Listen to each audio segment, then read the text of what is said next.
12-Sided Stories is for mature audiences and often deals with topics that may be difficult for some listeners. Discretion is advised.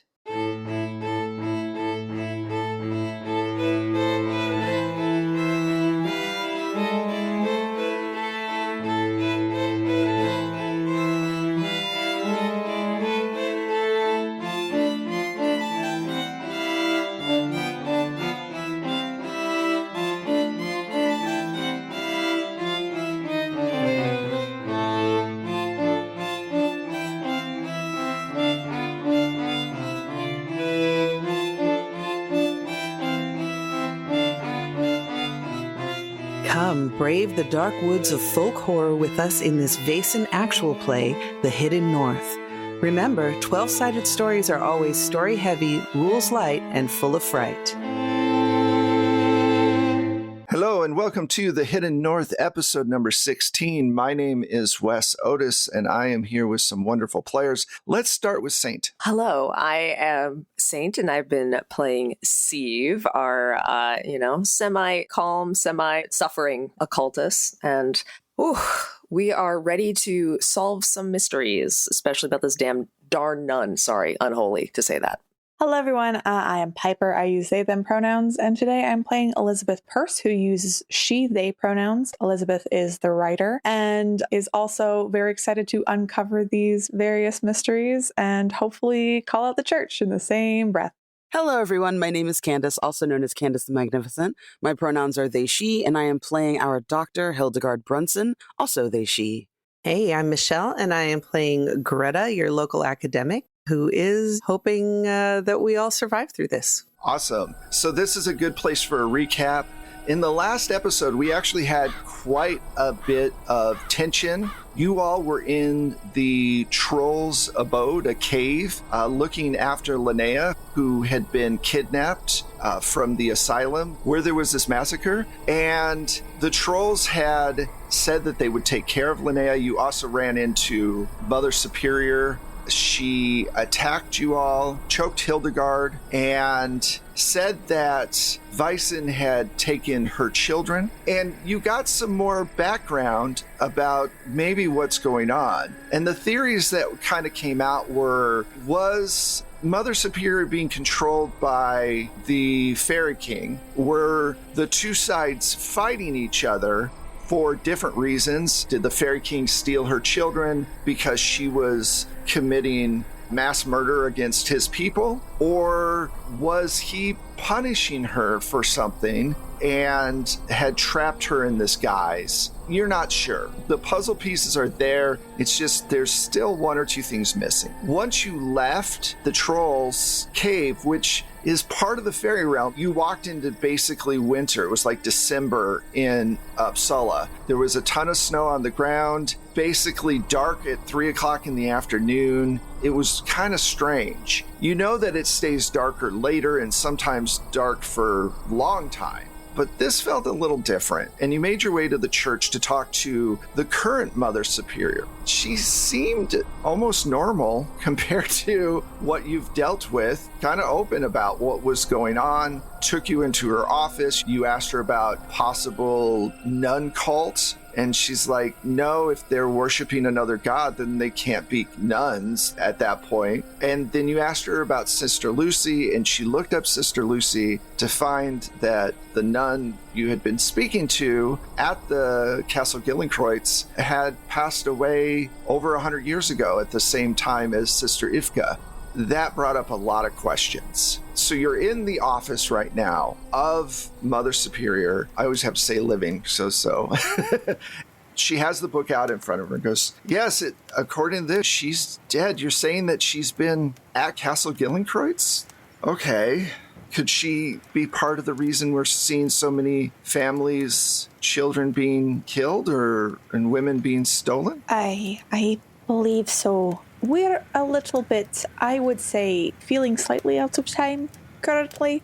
How many more people have been gone missing in the last few months? We've had at least 25 children, and a few women have gone missing as well. It's been horrible, to say the least. We've been trying very hard. There was a backlash against your organization. No one's seen or heard anything from the castle in a while, actually.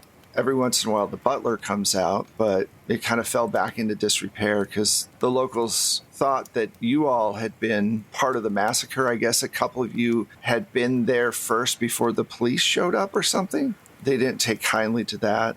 She goes, if I go by a purely Catholic standpoint of Sister Lucy and Sister Ifka being ghost, it means that for some reason they're trapped here. They need to be laid to rest properly. But in this case, if you're saying that there's Vaesen involved, I don't know if that will work. I don't know if that'll cause more damage. If this imbalance you're speaking of is causing so much death, then logically the imbalance has to be righted somehow. I don't know how to do that myself, but I don't think that the church is going to be able to help.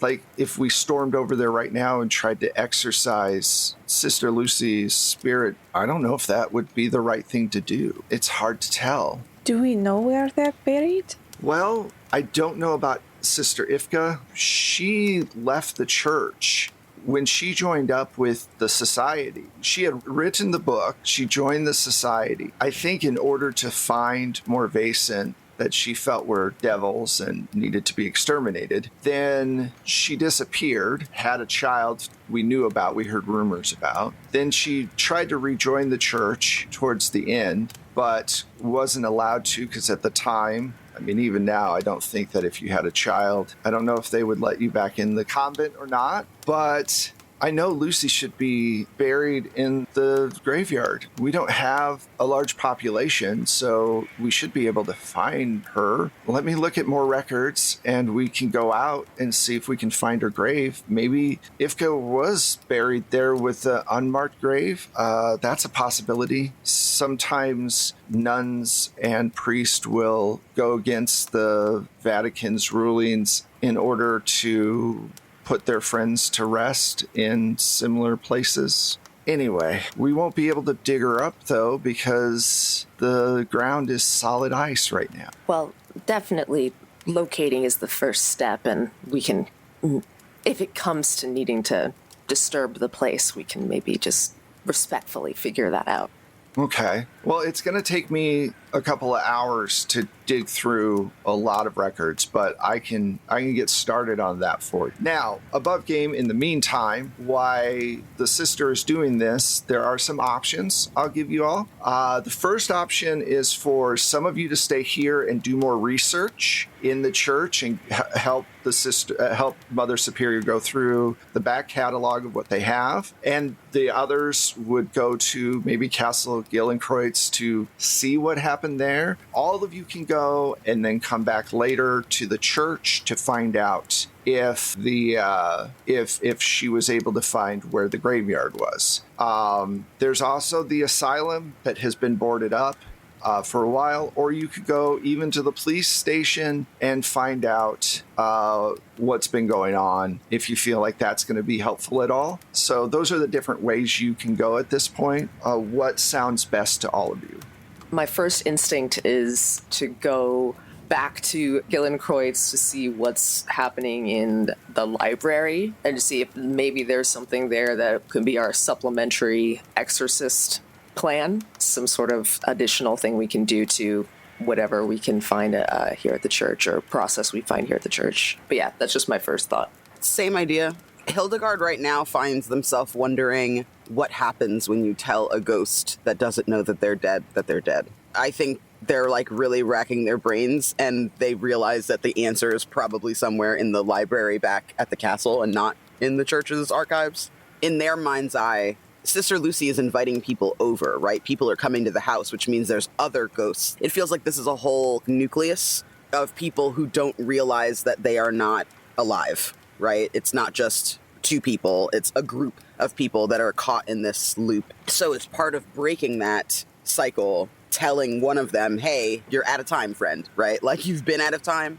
So I think that's what Hildegard would want to do, is head back to the castle and find a gentle way, maybe ask the Fae that are in the library for their help in kind of communicating the reality to Sister Lucy, and then see if that sparks her to say or do anything that'll help us either find Ifka or deal with Ifka. Ifka obviously knows that she's no longer Mother Superior. Like, I don't think she's caught in the loop. I think she is what's making the loop, and people around her are dealing with it. Like, that's how it feels for Hildegard, I think. What about you, Elizabeth? What are your thoughts? Elizabeth doesn't fully, I think, even as a ghost, considering Lucy's lied to us about seeing the Vaesen before, I think there's still like some sort of sense of mistrust that Elizabeth has for her. However, I think mostly not confronting Lucy, but really seeing what's going on, and seeing if Lucy reacts, seeing if those 4 individuals are still there.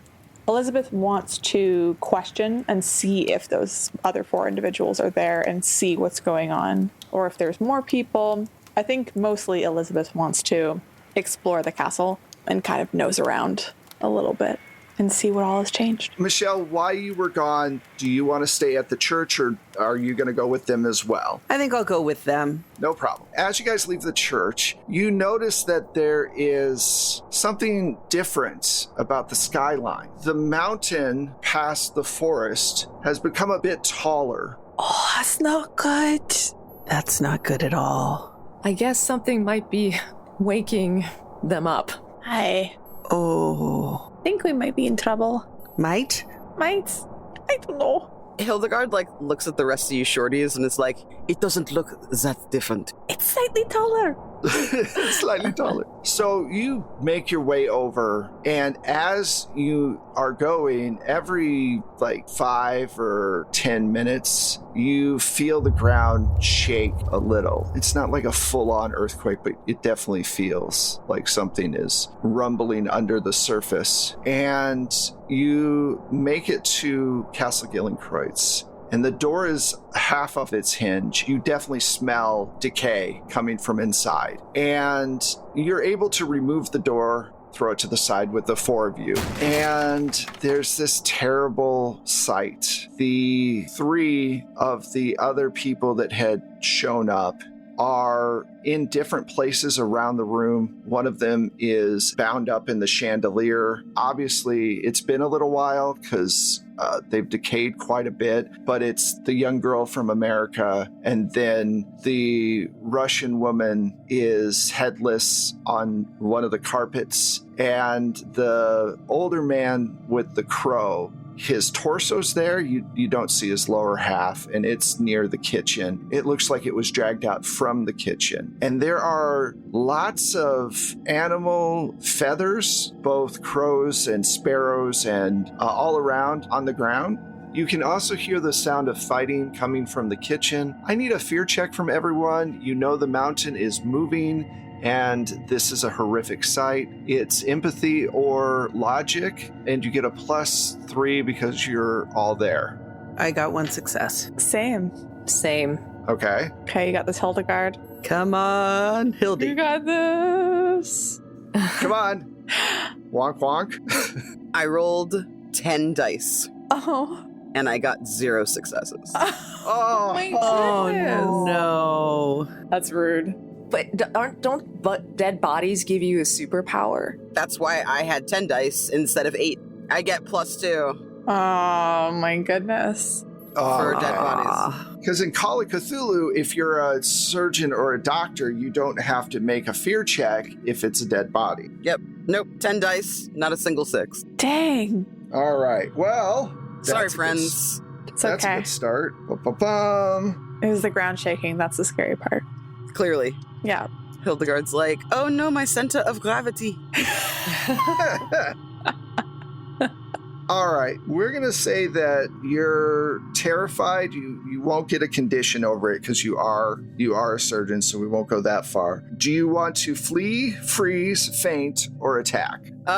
Is there something to attack in this room? You can attack anything. You can attack an inanimate object if you want, out of anger. I feel like that's the expected reaction. Like, I feel like all of you probably hear a gasp and grunt from her and probably expect that burst of rage. but she goes over to the Russian woman's body. Evika kind of reminded her of herself, but without the heaviness of what she'd gone through as a young person. And she was looking forward to hearing about her travels and her stories and understanding what it was like to live that other life. And I think when she kind of happens upon Evika's head and body being so just gruesomely brutalized, she faints. She passes out. All 6-1 of her just laid out on the ground. Hildegard just kind of slumps over. It's not a huge hit or anything. They were bent down next to Evika's corpse. You notice at the top of the stairs, Sister Lucy cleaning the floor. You said she's slumped over and she's sitting position or laying on the floor? She's laying on the ground. They didn't hit hard or anything. There was no damage or anything. After the slumping over, Sieve rushes awkwardly over to Hildegard and tries to right them up so that they're a little less prone on the ground, even though there is a bit of a archetype difference in their bodies. Sieve turns to the other two who are still awake. They've got to have smelling salts or something, and Sieve rustles through the bag trying to find some sort of pouch, finds what she needs, and just nervously kind of shakes it under her nose because Sieve does not know how to do this properly. No problem. Well, that works. And Hildegard, you wake up and everyone's kind of around you. You're on the floor. And then you notice that Sister Lucy is right behind them, just standing there. And you notice that there's something wrong with her face. Schwester Lucy, what is wrong with you? Are you okay? Were you part of this massacre?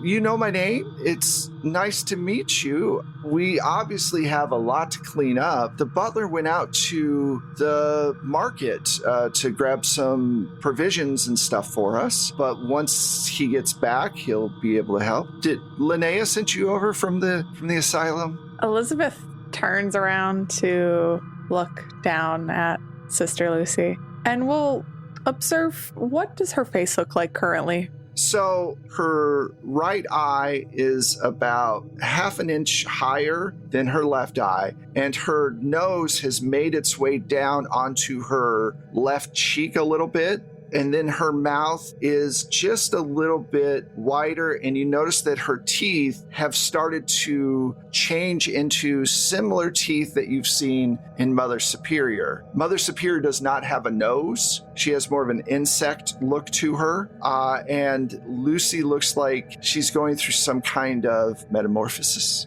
of her own. Sister Lucy, we Yes? heard a few things about you so far. And apparently your interactions with Vaesen. You've seen a Vaesen before, haven't you? I can't remember. I don't. I think I have. Don't tell anyone. I want to be here. I want to see them very badly. I know.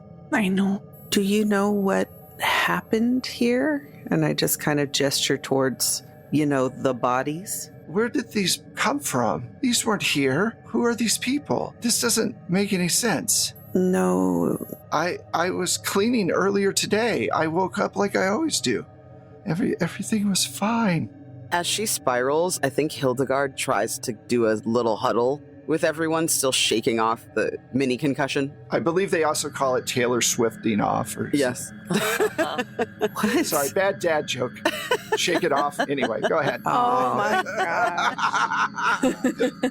Hey, that was modern too. That was modern joke. Thank you very A+. much. A+. Watching all of you walk into that was great. Yeah. Hildegard looks at everybody and in a very hushed whisper, okay, my plan was to go upstairs to the library and try and figure this out before talking to Sister Lucy, but it has become clearer and clearer that she does not know. And I don't think that her finding out on her own, as she is about to, is going to do us any favors. Perhaps we should just tell her the truth. Which is? Confusion makes people upset. I've dealt with many people with dementia in my time, and when they find out on their own, it can be unmanageable. But if you tell them, they can prepare. All right. Trust your guidance. So who of you wants to tell her as she is starting to spiral? Someone with high empathy, I would say. Yeah. Me. I have a 4 in empathy and then a 1 in manipulation. I have a 5. Mine's mostly inspiration based. So, Elizabeth, why don't you give me even though we're going to use manipulation, it's more of a gentleness, let's call it that. Can I help Elizabeth because I'm a doctor? Well, all of you have enough points. We could say that you could all help. Oh, Okay, cool. All right. Yeah. And we can give bonuses that we give +3 Cool. to the roll. Awesome. thank you. Cool. All of you go around Lucy like a trauma situation, and you're trying to be gentle and nice and help Sister Lucy come to the realization before she is taken over by whatever she's turning into. So go ahead, Elizabeth, give me a roll. Out of all 11 dice, that is 1 success. That's all it takes. That's all it takes, Thankfully. thankfully. So why don't you role play that out a little bit? What would you say to her? Elizabeth looks to Sister Lucy, and I think there's this calmness that washes over Elizabeth, even looking at just this kind of almost melting or tearing apart visage. Sister Lucy, this is going to be a bit hard to explain or maybe come to terms with, but we've been here before with you. We've met you before. There's, as you know, Vaesen have effects on time sometimes called troll magic, and we believe that you've been maybe caught in some sort of troll magic, and we want to try and help you get out of that. She goes, "You've met me before?" Yes, I remember. It's like a shadow. Everything's been like shadows. Is there any one thing that seems consistent for you, even maybe something before the fog appeared or the shadows appeared? When I first joined, I didn't tell the truth. I lied about being able to see the Vaesen. I did want to see them. I did want to see them, but Sister Ifka had joined, and she had written this book about how bad they were. And I had read the book, and I wasn't sure. It seemed like a lot of anger to me. The last thing I remember was Sister Ifka got in trouble. She fell in love with a man here at the society, and they snuck off to have a child that they obviously weren't supposed to have. When she came back, she was really angry, even more so than before, claiming that Vaesen were trying to wipe out humanity by stealing babies or something, that they stolen her baby. And she went to the church and claimed that she was Mother Superior. The church wouldn't have her back in, but some of the nuns went. I remember staying here, trying to keep this place clean and together. I don't know why I did. I think somewhere inside of me, I felt like all of the anger that was coming from Sister Ifka was damaging and spreading. And if I could fix this place, if I could get it clean, if I could make it like it was when we first arrived, maybe I could save people. Maybe I could stop what was happening. She started to do horrible things, not only to Vaesen, no one could see, but to people in the community who didn't believe what she believed. And the new leader of the society, well, he claimed to be her son, but he just let it all happen. He laughed. I don't think he was really her son. He let this place get worse and worse. And then one night I was going to bed and I saw this creature, and I thought, finally, I'm seeing a Vaesen. Then it must have been a devil or something, because it threw me into this where I just wake up and I feel shadows all the time. I talk to people like yourselves, and then they disappear, and new people come in and they disappear. And all I've been doing is cleaning for years. I want to go home. I don't want to be here anymore. How do we make this stop? We want to help you, and we think maybe part of that answer might be in this castle. You remember probably trying to clean out the library at some point? Well, there's probably some sort of hope in one of the books in there, if you'll let us continue to be in this place. And she starts shaking off some of her ennui and goes, "Yes, if we can figure out what's going on and I can move on from this place, then absolutely, let's go start looking now. And you notice as she comes to this realization, some of those strange mutations start to fade a little bit as she's talking with you. And you wonder how long she's been alone here. You also wonder where the butler is, because he is not in this room. And right then, a huge earthquake hits, and a bunch of pillars fall down. There is this massive shake, and the dust kind of settles. And she goes, What was that? Oh, that was a giant, I believe. We don't have much time. We must go. And she starts walking through the debris that has fallen. Like non-corporeally? Yeah. Was literally just about to ask about that. Yeah. She is in a very bad way. Yeah. What do you all want to do? I want to go to the library and find out how to dispel ghosts because she is suffering. Yeah. Yeah. And then I want to try and talk to those fairies that live there that said it wasn't time to talk to me yet. Because now it's time. They're going to make some fucking time for me today. We have conversations that we need to have. All right, let's go around the table then. Steve, what are you going to do?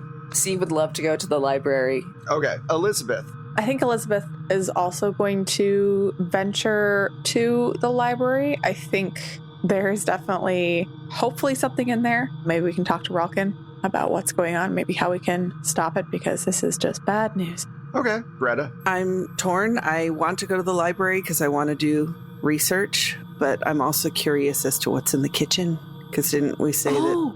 The fighting? Yeah. Oh, shoot. Wait, okay, so there's like a battle in the kitchen this whole time. Yeah, you hear what sounds like fighting coming from the kitchen. Fighting as in arguing or as in physical fighting? Oh, I might head out with Greta then. Physical fighting. Oh. Pots, pans. If Greta is trying to go to the kitchen, Hildegard won't let her go alone. Okay, do you want to split up? You can. It feels unethical to leave two of us just to battle and then be like, I'm going to go read. Ethics. Yeah, Okay. it's true. Yeah. What are ethics? You're fine. Okay, let's maybe go as a group then to Yeah. the kitchen, because, oh goodness. Yeah, we can research in a minute, but this is immediate. Yes. Elizabeth will take out their knife from their boot. Okay, and I'm sure you've got a hammer, Hildegard, and all your other accoutrements. Yes. Hammer in one hand, bones on the other. Sounds like the name of a pub, like Hildy's Hammer. Yeah. That's what she'll do if she gets out of this alive. Makes a pub. Start a pub.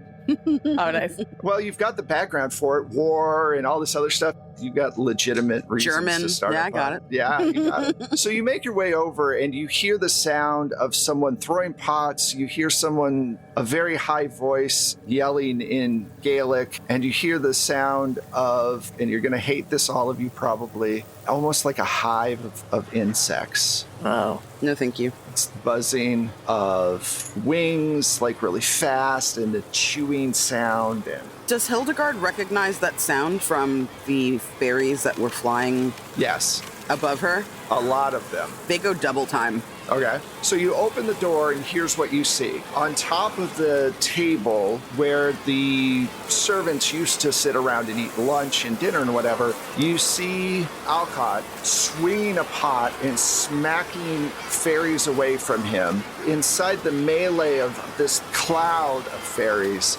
is a sparrow flying with Ralkin on the back. He's covered in blood. He's got blood head to toe. He's got a huge gash across his chest, and it looks like he might have lost a finger or two. And he is just swinging this, what to you guys looks like a little paper opener, but he's just killing these fairies left and right. And you notice that Alcott's got them stuck to him. They are literally draining him of blood and everything else. But for some reason, he's not falling. And you think it might be because of the whole time thing. If he wasn't stuck and had plot armor, he might be already dead, but he's not. Had to bring it back. That's the way jokes go. It's just, Plot armor. you have to bring it back.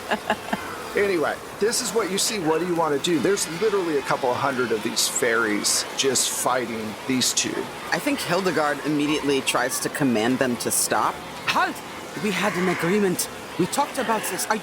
Is this the Fairy King? And I think she tries to, position themselves between Alcott and Ralkin to try and, shield them from this attack, knowing that the fairies have agreed to not harm them. Give me a manipulation roll. You get a +3 because I'm going to say that everyone's probably helping you. Cool. 4 + 3. 2 6s. Yay! About damn time. A little extra.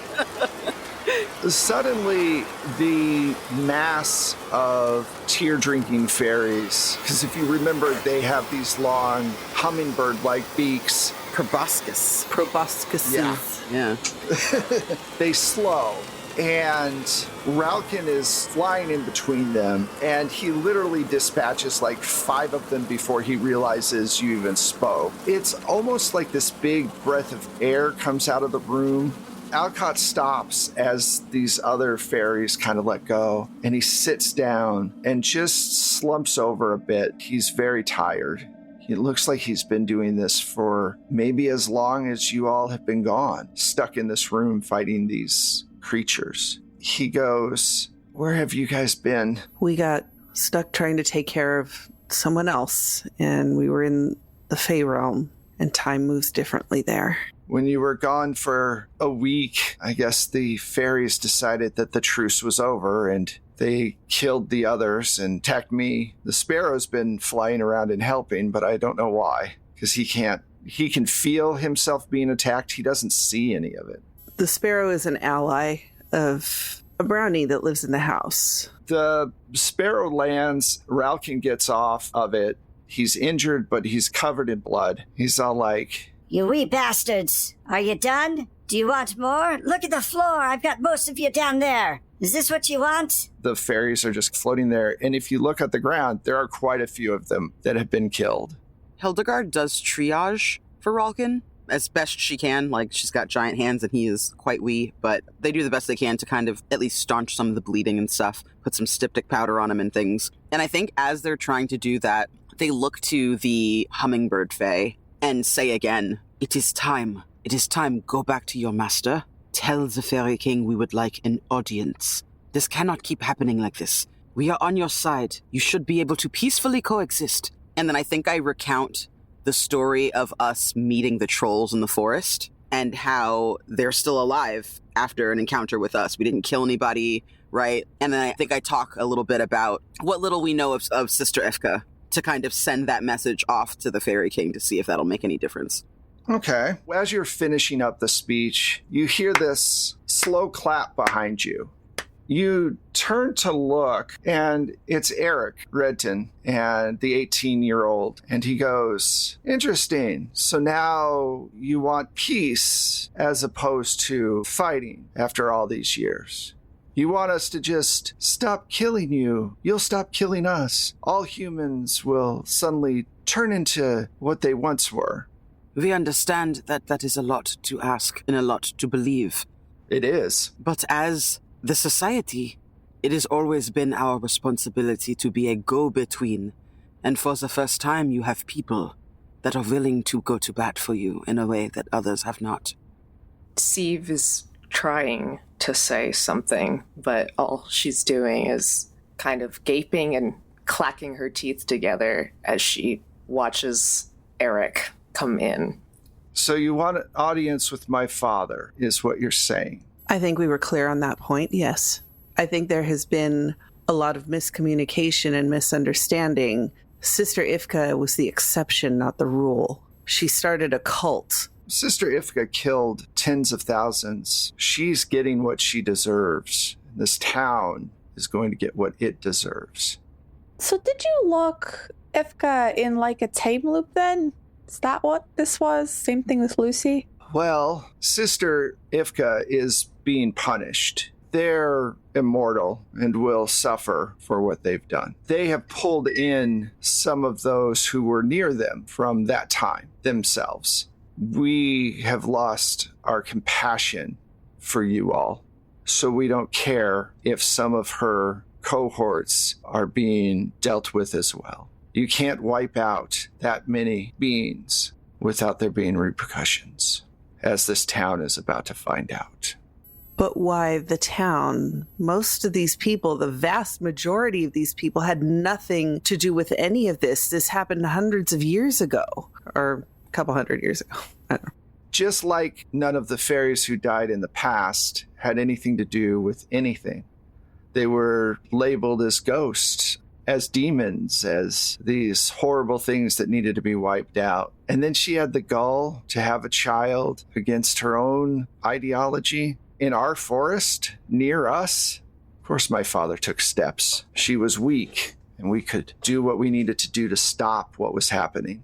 That book, the one she wrote, led to countless death because of backwards idiots. So the vibe you're getting from him is, number one, he's not 18, obviously. Number two, he's probably just as hot-headed as his dad. And he is going to be harder to break through to than most of the fairies you've met so far. You're guessing he probably did all the carnage out in the living room. He's made up his mind about humans, but you also sense that there is another piece of the story that you're not quite sure on. Now that Hildegard knows that he is the son of the Fairy King, does he look like he's 100% Fae? No, he's a changeling. Hildegard looks at him and tries to soften their countenance. It is clear that you have been quite hurt in all of this. Time moves differently for those in your realm than it does here.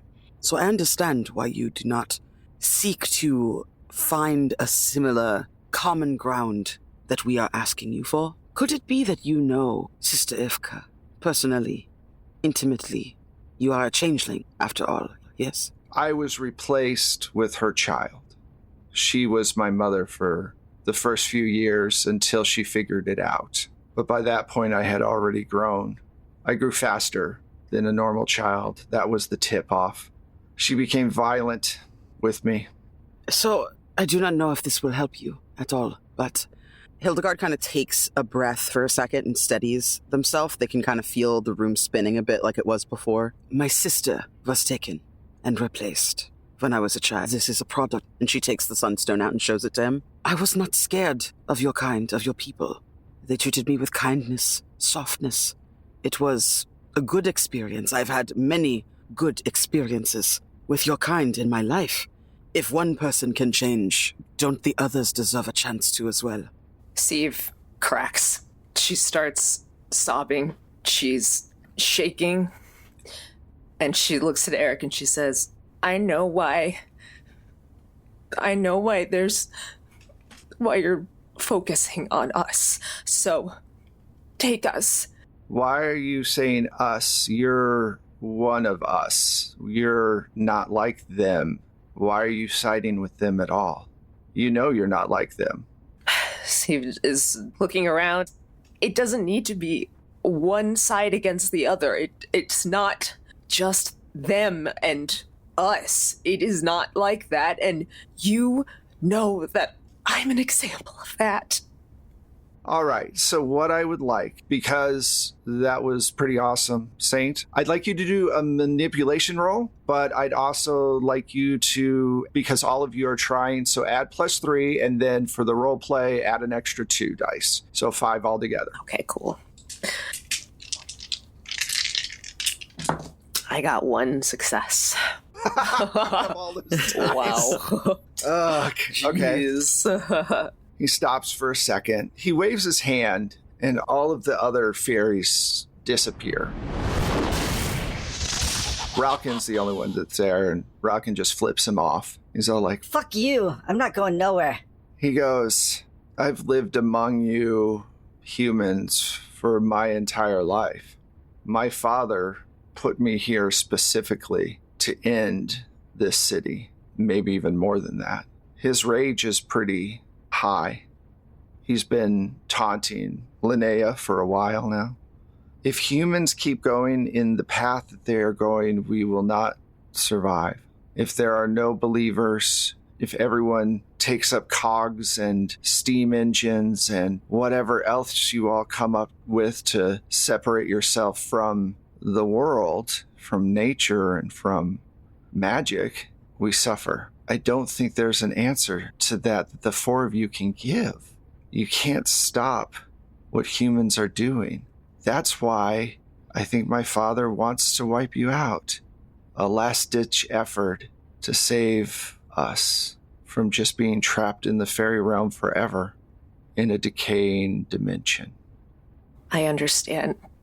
Well, it might not be fair to say that exactly, but there has to be a different way to try to survive. This can only accelerate everything bad about what's going on. Well, you outnumber us by quite a bit at this point. Why not set up Castle Gillenkreuz as a place of education where we can reach out to other people of our realm and develop a stable of believers that will keep your realm from decaying and disappearing? If we educate enough people, if we get enough people on the side of preserving the Fae realm, then everyone wins. The problem is that only some of you have the sight. If there was a way to give you all the sight, my father believed that if there was enough human changeling babies, they would have the sight as a long-term plan. But even with as quickly as you all propagate, it seems like it's going to take too long. Well, that's what I mean, though. I think educating people who don't have the sight. But then it's just myth. We're just myth at that point, right? I mean, you all used to believe that there were werewolves. There were. Now there's not. There's been a lot of things that have disappeared because you've put one religion, be it Christianity or Islam or Judaism or Hinduism, you've put one religion before everything else. And so the old ways are dying off. But even if it becomes myth, people still believe. And isn't belief the nature of it? It's more the fact that not enough people believe.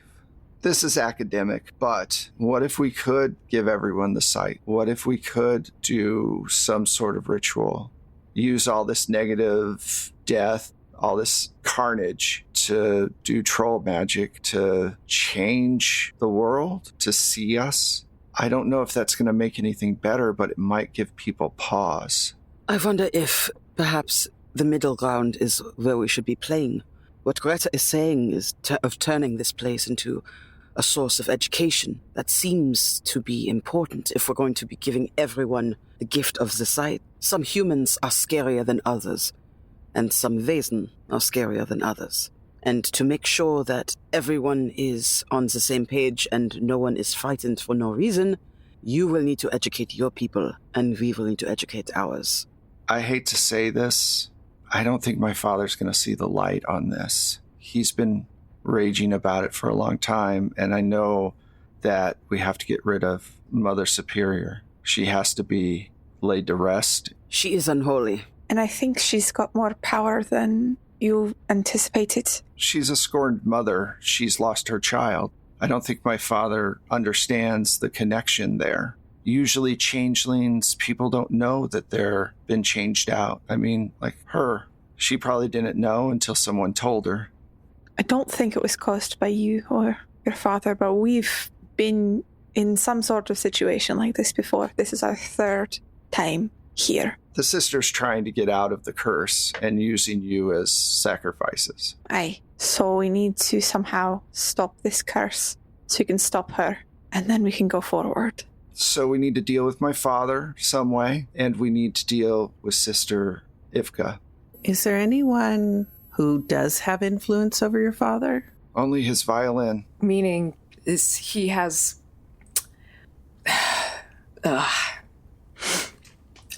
his violin. So, did he reside underwater for a little while at some point? He was worshipped as a god for a long time. Until very recently, like within the last couple of years, he lost his violin. This was not long ago. Once he lost his violin, he sank deeper. For a long time, he was using his music to trap people. It took a long time. He can duplicate himself. He can make more than one, but he couldn't spread himself far enough with the advance of humanity. But once he lost his violin, he hasn't been able to do that anymore. Why? Well, I guess I can just say I know how to play the violin. I think I know where his violin is. That's where we're going to stop the episode. All right. So thank you all so much. That was really cool. Really good role playing all around. Pretty awesome. Saint. Yeah, really good. Chef's kiss. Beautiful job. Let's find out where all of these wonderful people are.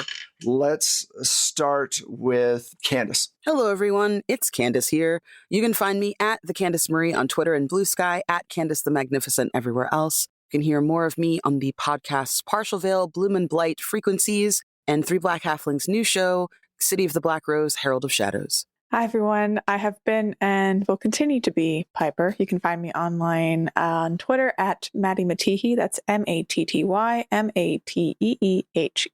or very rarely on Twitch.